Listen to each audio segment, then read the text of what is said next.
కమిటీలో 100 ఇండ్లు ఉన్నాయనుకోండి. ఆ 100 ఇండ్లలో మెజారిటీ వర్గం అంటే ఈ మెజారిటీ మైనారిటీ అంటే మిగతా చిక్కుపోతుకు వాళ్ళు కూడా డబ్బులు పెట్టుకుంటారు వీళ్ళలాగానే.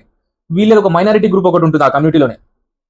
అండ్ మళ్ళీ కమ్యూనిటీకి సంబంధించినటువంటి హోల్ గ్రూప్ ఒకటి ఉంటుంది. అంటే 3 గ్రూపులు ఉంటాయి. 3 నుంచి 4 గ్రూపులు. మళ్ళీ కిట్టి పార్టీ గ్రూప్ ఇంకోటి ఉంటుంది. మీరు ఎక్కడ తీసుకుంటే బాగుంటుందని మీరు నన్ను అడిగారు, బాగానే ఉంది.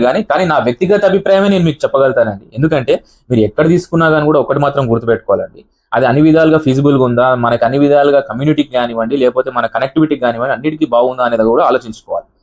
సో డబ్బులు మనకి బాగా ఉండి మనకు సర్ప్లస్ ఇన్కమ్ ఉంది అనుకుంటే మీరు ఎక్కడైనా తీసుకోండి, ప్రాబ్లమే లేదు. కానీ ఆచి చూచి మీరు తీసుకునే ఇన్వెస్ట్మెంట్ మీకు కరెక్ట్ గా ఉండాలి అని అనుకుంటే కనుక with in the city limits లో కూడా చాలా మటుకు ప్లాట్స్ మనకి ఖాళీగానే ఉన్నాయి.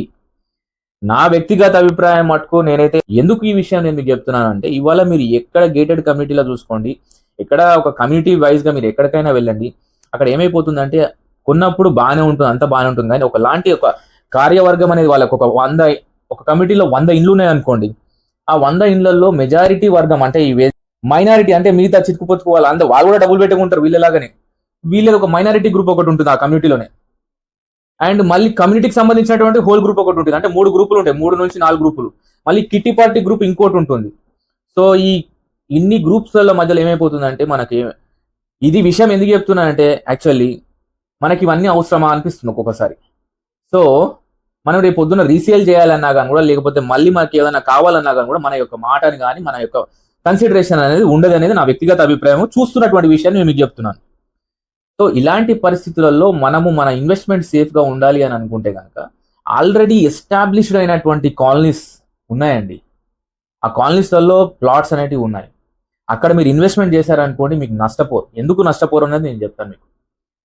అన్నిటికీ దగ్గర ఉంటుంది. నంబర్ 1, గవర్నమెంట్ ఫెసిలిటీస్ తో ఉన్నటువంటి కాలనీస్ ఉన్నాయి. మీకు బస్ కనెక్టివిటీ ఉంటుంది, మళ్ళీ దాని తర్వాత మెట్రో కనెక్టివిటీస్ ఉంటాయి, రోడ్ కనెక్టివిటీస్ ఉంటాయి.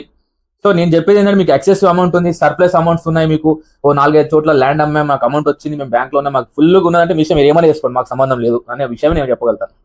అంటే నా వ్యక్తిగత అభిప్రాయం. సో మీ ఇన్వెస్ట్మెంట్ సేఫ్ సైడ్ గా ఉండేసి నలుగురికి అందుబాటులో ఉండే విధంగా మీరు 4 ప్లేసెస్ కి కనెక్టివిటీగా ఉండాలి అనుకుంటే కనుక హైదరాబాద్ లోనే కింద మీ కృష్ణా వాటర్ అనుకోండి, మళ్ళీ దాని తర్వాత ఒక మున్సిపల్ కార్పొరేషన్ అనుకోండి, ఏదైనా కానీ కూడా మీకు అందుబాటులో ఉంటుంది. అండ్ మీరు ఒక సెక్యులర్ కాలనీలో ఉన్నట్టుగా ఉంటుంది.